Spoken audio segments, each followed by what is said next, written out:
Terms that fly around the news app on your iPhone. A celebrity of years past being accused of it. You know what it is in the dictionary sense of the word, and you know it's bad, but do you remember how you learned about it? Did your parents explain how consent works? Did your high school sex ed class really explain the intricacies of sexual assault? I understand our generation lives in an age of information yours did not, but rape awareness is not something the media exposes us to, nor is it something we're taught in schools. My fellow presenters and I agree that we've learned more crucial information about sexual harassment and rape from doing this project than we ever have in our schools or from our parents. Education is not our responsibility. Teenage party talk does not include dissecting toxic masculinity. Schools have been failing us. Here's how.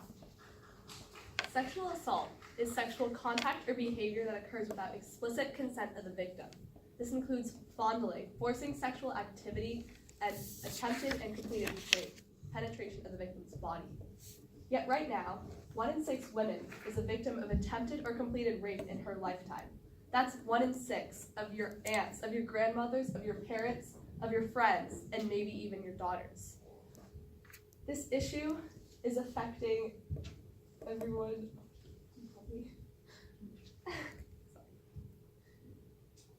It's not just women in general, but this issue affects everyone. Young girls and teens and parents and adults and seniors. 1 in 33 men is a victim of attempted or completed rape, and 1 in 10 rape victims are male. This issue is affecting everyone, but it's mostly young women who are being targeted. On the national level, we have the government not really doing much to stop this. Sex education varies state to state because of this. And so some districts are forced to listen to the conflicting ideas of parents, sometimes resulting in abstinence-only sex education. In this school, I've only really learned that consent is just yes and no. But there's much more beyond that simple understanding. There's gray areas, like what do you do if you know the rapist? What do you do if you know a victim? How do you help them? How do you prove a rapist is guilty? How do you prove they're innocent? There's so much to understand about this, and if I'm not understanding it, likely not many others are too, even though this serious issue is affecting so many people who have to look behind them and listen for footsteps that they hope isn't the rapist of times past. One thing that is not being spread is even the simple thing of consent. In a study by the Seattle Times, of 250 adults, 39% didn't know what consent was until adulthood. That's far too many and way too late. Title IX applies to every school nationally, and it says that any school receiving federal funding must eliminate all gender-based discrimination. This was started for gender sports funding equity for different genders in schools, but it also applies to sexual assault and harassment, which creates a hostile environment for learning. So, any school that hears of a sexual assault must comply with a police investigation and conduct their own. They must separate the accuser and the accused so that no more harassment can happen, and they cannot retaliate against anyone who reports it. In addition, they must have a Title IX coordinator available to everyone so that they can handle this issue and deal with it correctly. Yet, most schools don't know about this, and the government, even if they're supposed to do an investigation to schools not following this, can't really revoke the funding because every school needs as much money as it can get. So their threats are empty, and nothing is really being changed about the issue. Also, we have the Dear Colleague letter by the Obama administration from 2011, which was an unofficial guideline to colleges on how victims could prosecute on less rather than more evidence, and cases should be seen faster. Yet now, Betsy DeVos from Trump's administration is trying to make it so accusers get more of a chance to prove their innocence. She hasn't done anything permanent, but it's clear her opinion to not support victims is going to be expressed. On the regional level, we have Washington pretty much just following the national silence. They recently didn't pass 2 bills on sexual assault, one eliminating the statute of limitations for child molestation, and the other making hospitals tell victims they don't have rape kits there. Yet they didn't pass these, and they're not making any attempt to create new laws that could really help, and they're not leading the way for the country. We have organizations like RAIN, the Rape, Abuse, and Incest National Network, and Planned Parenthood, who have valuable resources on what you can do if you know someone who's been raped. There's many Planned Parenthoods in our area, yet we're not hearing about them, even though we could go there for many different things, not just about assault, but about our health in general. On the local level, this affects everyone. Let me take you to a place you might recognize, Garfield High School. But in November 2012, a 15-year-old girl on an overnight field trip was raped. Her rapist was allowed to return to school after 10 days, and he convinced the whole school that she was a liar and he had been framed. The parents of the girl tried desperately to get help. They called the school and they asked them many times what they should do, but the school replied with contradicting and not helpful answers. The girl got extreme PTSD and had to be sent to a residential treatment facility until her parents ran out of money. This could have been stopped if the school and the parents had known about Title IX and done something, and the girl could have returned with her head high. But instead, her parents were forced to use all of her education money to help her help instead. This affects everyone because the community is divided into believing and not believing. The parents are forced to advocate for their child in a way they've never known before, and it's affecting all people from all levels. Even at our school, the word sex is just stigmatized. If you see the word sex in a website, the school computer will tell you that it's blocked. This not only hindered our investigation of sexual assault, but it could be hurting even victims at our school. Anyone curious about this topic or just trying to get help for themselves or a friend is being told the school is watching you, and they're not getting the help they truly need because a computer at home might not be accessible. I am younger than the adults watching this, and I live with this issue in my past, in my present, and my future because of the roots from the past. The European-based culture that the powerful groups in the US come from established the views women for things to be kept, competed over, desired, tossed aside. We were and still are viewed as toys. A husband would pay no attention to a wife refusing sex because he wants it. Eventually, women had to learn how to trust each other. Sororities started requiring sisters to watch out for men and establish a no girl left behind policy. College campuses turned into places of fear and anxiety, constant paranoia from women, and no responsibility placed on men's shoulders. Christian morals were also enforced strongly, causing the generations born with those morals, the generation of geriatric straight white men who now craft our laws, to not believe women who report being raped or denying abortions to those who became pregnant from their assaults and don't have the financial or emotional capacity to give birth to their assailant's child. Recently, Donald Trump initiated the global gag rule, which restricts funding for family planning and STI treatment even in cases of rape. Men such as Donald Trump are examples of the effect of the flippancy that schools treat sexual harassment and assault with, promoting sayings and excuses like locker room talk and boys will be boys, telling girls to not put out that vibe, to wear more conservative outfits, don't kiss a boy if you don't want to have sex with him. These are ideals and sex ed programs created in the mid-'80s, yet these outdated, frankly disgusting programs are still being used today.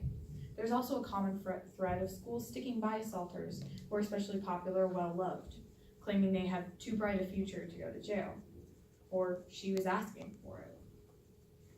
Not only that, but the stigma surrounding mental health illnesses that stem from the 1800s cause a lack of sympathy for students going through trauma. And because of the dismissal of sexual assault victims from schools and law enforcement officials, and because of the ridiculously short amount of time given to prosecute an attacker, and because of the invasivity of collecting a rape kit and the pile of untested rape kits going all the way back to the 70s, only 6 out of every 1,000 rapists are incarcerated. Even if the assailant is expelled or given punishment by the school, the trauma a high schooler has from being sexually assaulted is a life sentence. And while you may not want to admit it, parents benefit from this too. It makes parents extremely uncomfortable to talk about sex with their children, let alone sexual assault. So when it's swept under the rug from teens, parents get to live in a constant state of comfort, protecting their children. And men benefit from it because they are the power group, and while they are still sexually assaulted, men accused of sexual assault are much more likely to be given extra leniency in court. So why would they ever want to change the way we deal with sexual assault if it gives the man the advantage? Sexual assault in schools was a big issue in the past, and it obviously still is now. But what will it be like in the future? It could be the same, it could be better, or it could be worse, and it all depends on how we act or don't act upon the issue. What could happen if we don't do anything? If no one speaks about how big an issue this is, it will create a divide between the feminists and society. It will create even more closed minds in those that just don't understand the issue enough, which will lead to false stereotypes, propaganda, violence due to different opinions. And these stereotypes created will begin to teach how to not get raped instead of why not to. And victims of sexual assault will be placed under false stereotypes by their peers, and that can cause them to be bullied, to drop out of school, to become depressed or suicidal. And if no one does anything about this issue, more and more people will be raped, and the government won't care.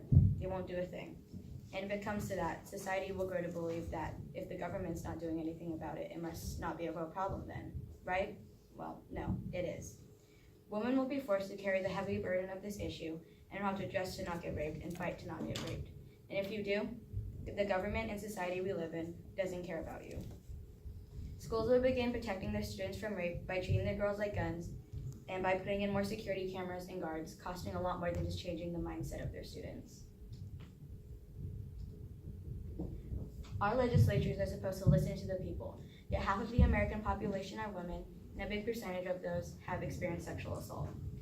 Our legislature should have the time to sit and think on how to fix their relative silence on this historical issue.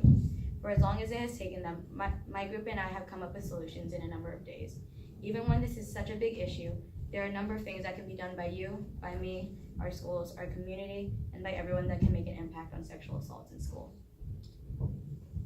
On a national level, lawmakers need to pass bills for schools to start teaching consent to kids at a younger age, how rape is not a joke, what to do if a friend was assaulted, and other things as well.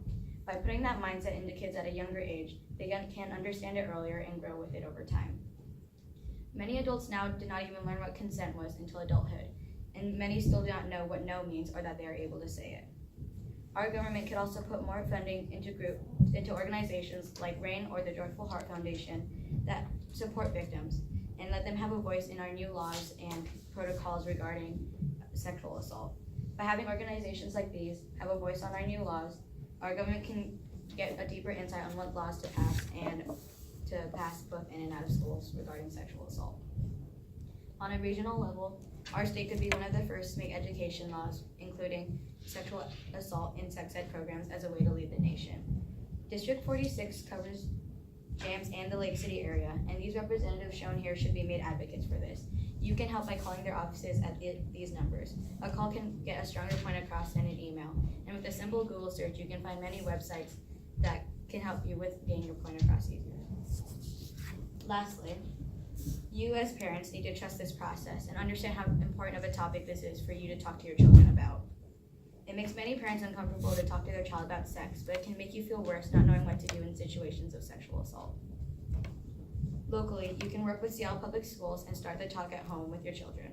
You can also call the communications department at this number and help advocate for changes in our schools regarding sexual assault and new school rules being made. Help eliminate the stigma surrounding this topic.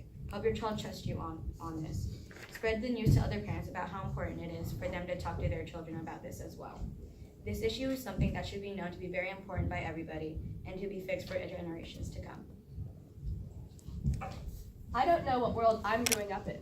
According to you all, I know little. And for sexual assault, even now that is very true. We're being warned about something we don't understand. But this one doesn't have to be like the Bermuda Triangle or quicksand. Apparently this is something I have to deal with, whether it's supporting a friend or I myself am assaulted. It sounds shocking to hear me say something like that, but think of the news stories on sexual assault, the scandals you hear about on the news. Those are real people being hurt, little girls and boys, teenage daughters and aspiring actors and actresses, real people like me, a real person who could be raped by a big issue. Don't get used to this. Don't move on. Look this issue in the eyes. Don't whisper the word sex like it's a horrible secret. Be loud about sexual assault. Look this issue in the eyes, knee it in the genitals, and scream out help and call the police. Don't be silent anymore. Don't hide the truth from the poor, innocent children. Make your walls, windows, and mirrors, and tell your stories so that in the future, our daughters don't have to. Thanks.